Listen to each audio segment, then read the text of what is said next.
Salut à tous, c'est William pour Step by Step Tuto. Alors aujourd'hui je vais vous expliquer comment faire un bon backup et le maintenir à jour.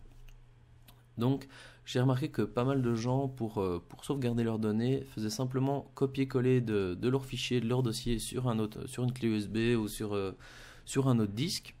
Maintenant moi je vais vous expliquer comment faire un backup, c'est-à-dire sauvegarder toutes vos données sur un autre disque mais le maintenir à jour. Donc par exemple, imaginons que je fasse copier-coller de ce dossier qui contient d'autres fichiers sur mon disque de backup. Si je modifie ce fichier et que je veux le backuper, il va falloir que je fasse de nouveau copier-coller, que je supprime l'ancien, etc. C'est pas du tout pratique. Donc ici, je vais vous présenter un logiciel qui va vous permettre de mettre à jour vos backups en permanence. Il s'appelle Cobian Backup, comme ceci.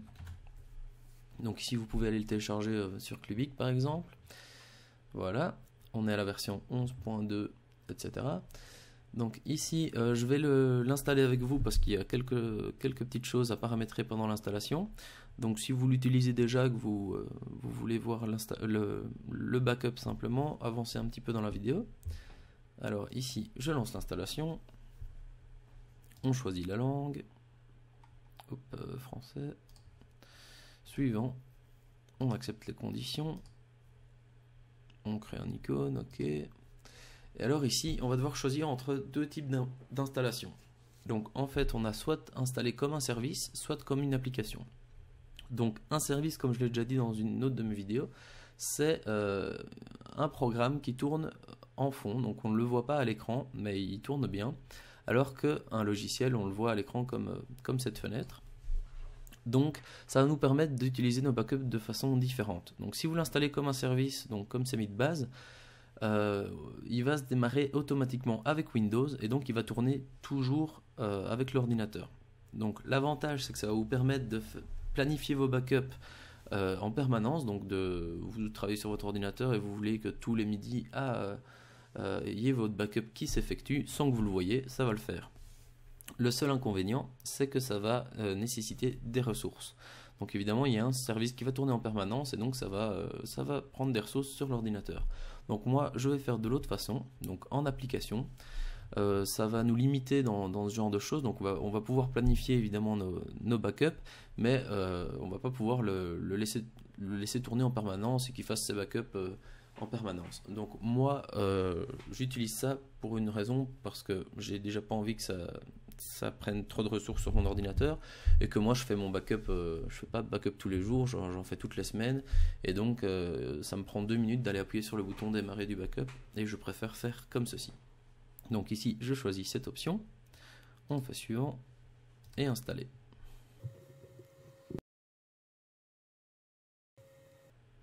Et voilà, l'installation est terminée.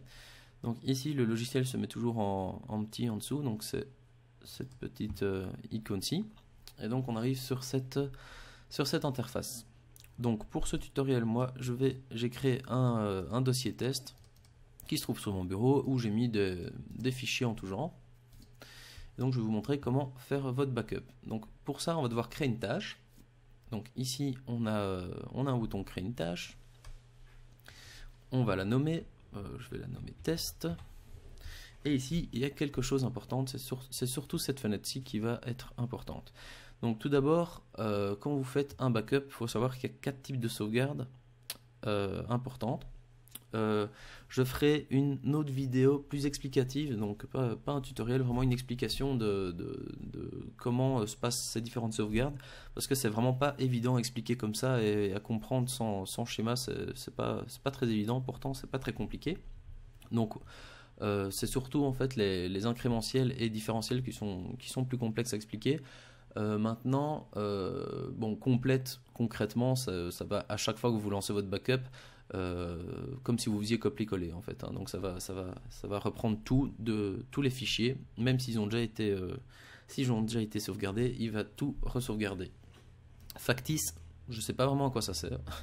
En fait, ça ne va pas faire de backup, ça va juste faire un backup factice, mais ça va quand même s'afficher dans les événements, donc ça a sans doute une utilité en soi, mais voilà, c'est pas pour le commun des mortels, on va dire. Et nous, donc ici je vous expliquerai mieux dans une autre vidéo, Mais ici, on va utiliser l'incrémentiel. Donc l'incrémentiel, c'est pour ce que la plupart des gens en veulent. Donc c'est le principe, c'est que la première fois, ça va faire une sauvegarde complète du dossier que je souhaite. Donc en l'occurrence, celui-ci avec tout ce qui se trouve à l'intérieur. Et à chaque fois que je vais relancer mon backup, ça va juste modifier les choses que j'ai modifiées. Donc imaginons que je sois dans mon backup ici. Si j'ai ajouté un document texte, une fois que je relance mon backup, il va juste rajouter au backup précédent le document texte. Donc ça, c'est ce que la plupart des gens utilisent. Alors ici, dans les choses à cocher, il y a deux choses que je vais décocher. Le reste, vous pouvez laisser. Le service volume shadow copy, c'est surtout si vous l'utilisez comme service. En fait, c'est un service qui va vous permettre de faire votre backup, même si vous êtes en train de travailler sur les fichiers que vous backupez. Donc, par exemple, vous êtes sur un fichier Word, vous tapez, etc. Si vous voulez le modifier quelque part et qu'il est ouvert, en général, Windows ne peut pas. Donc ce service, ça va permettre de quand même backuper, même si vous travaillez dessus. Donc moi, comme je fais mes backups en application, j'en ai pas besoin. Vous pouvez le laisser, hein, ça ne va pas créer de problème non plus, mais moi je le désactive. Et ici, il y a quelque chose qui est coché de base et qui est assez perturbant. C'est créer des sauvegardes séparées en utilisant les eurodatage. Donc en fait, si vous décochez ceci, à chaque fois que vous allez faire votre backup, vous retrouverez votre unique dossier avec tout ce qui a été modifié, etc. Donc concrètement, votre backup sera identique au dossier source. Maintenant, en cochant cette case qui est cochée de base, ça va à chaque backup créer un nouveau dossier. Donc chaque backup aura un dossier nommé par la date et l'heure, et le dossier contiendra à chaque fois les modifications par rapport au précédent.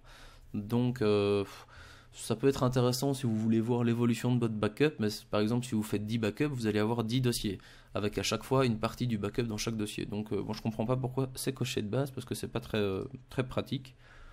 Donc voilà, moi je le décoche pour que mon backup soit identique au dossier source.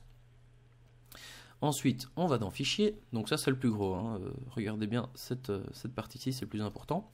Ensuite, Fichier, ici vous allez ajouter la source, donc ce que vous voulez backuper. Ici, je vais le glisser simplement. Sinon, vous pouvez aller le chercher par ici en ajoutant. Et Destination, je vais aller chercher le répertoire où je vais l'ajouter. Donc, sur mon disque backup, j'ai créé un document. Oula, ça c'est mes anciens trucs, je vais les supprimer. Voilà, c'est vide. Donc j'ai un dossier test vide où je veux faire mon backup. Donc je le sélectionne, j'ai bien une source et une destination. Et alors ici c'est bon, il n'y a plus rien à paramétrer. Maintenant, si vous voulez faire une planification, donc ça c'est surtout pour ceux qui l'utilisent en tant que service. Maintenant vous pouvez quand même le faire. Donc vous pouvez planifier la tâche, donc la tâche que vous êtes en train de créer, vous pouvez la planifier vraiment comme vous le voulez, c'est très paramétrable. Moi je vais le mettre en manuel parce que à chaque fois je vais le lancer manuellement, comme ça c'est plus pratique pour moi, j'aurai pas de message en permanence. Et donc voilà, ici on a notre tâche qui est faite, elle est bien là, on voit toutes les caractéristiques. Et pour la lancer, il suffit d'appuyer là-dessus ou faire clic droit, exécuter la tâche sélectionnée. Donc ok, hop, je vais agrandir un petit peu, on va mettre en plein écran même. Et donc ici on a tout le processus. Bon, ici ça a été très vite parce qu'il n'y a vraiment rien dans mon backup. On voit que la sauvegarde a été faite, j'ai aucune erreur. Et donc la première sauvegarde, ce sera toujours une sauvegarde complète, hein. Donc ça aura sauvegardé évidemment tout ce que j'ai sélectionné. Donc je vais aller voir ça, ce que ça a donné sur mon disque de backup. Donc je l'ai enregistré ici dedans et on voit que ça a backupé exactement la même chose. Donc si je rentre dedans, hop, je vais les mettre l'un à côté de l'autre. On voit que c'est exactement la même chose, hein. Donc ça c'est des dossiers de test, il n'y a rien dedans, mais voilà. Donc maintenant je vais vous montrer comment ça se passe l'incrémentiel, c'est-à-dire si je travaille pendant cette semaine, je travaille dessus, je rajoute des fichiers, hop, je rajoute un document texte qui s'appelle n'importe comment. Donc voilà, j'ai rajouté 2 documents, 2 fichiers.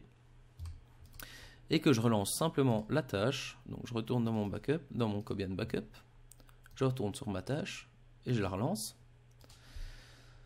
Donc là, il va relancer le processus. sauvegarde, voilà, sauvegarde faite, erreur 0. Donc je retourne voir dans mon backup et vous pouvez voir, donc ici c'est le backup et vous pouvez voir que tout ce qui a été modifié s'y retrouve. Donc j'ai ajouté 2 fichiers, un texte et un contact je pense, et il s'y trouve. Donc ça permet vraiment de rapidement faire vos backups et qu'ils soient bien propres et qu'ils soient toujours bien synchronisés avec le fichier source. Donc concrètement, si j'avais laissé cocher la case, les trucs au redatage, là, j'aurais eu un deuxième dossier avec une date, l'heure, machin. Et dans ce dossier, se seraient trouvés les 2 fichiers que j'ai modifiés. Donc mon premier, voilà, ça se passerait comme ça. Donc mon premier serait exactement identique au premier backup, pardon. Et alors j'aurai un deuxième avec une date avec ce qui a été modifié. Donc voilà, si ça vous intéresse de voir l'évolution de votre backup et de vous y retrouver comme ça, maintenant vous pouvez vite vous retrouver avec 200 dossiers différents et c'est assez... moi je préfère pas utiliser ça. Donc voilà, c'est terminé pour ce tuto. N'hésitez pas à me laisser en commentaire toutes les questions que vous vous posez, ainsi qu'à aimer ma vidéo si ça vous a bien aidé. Et je vous invite à aller voir ma chaîne pour d'autres tutoriels. Salut à tous!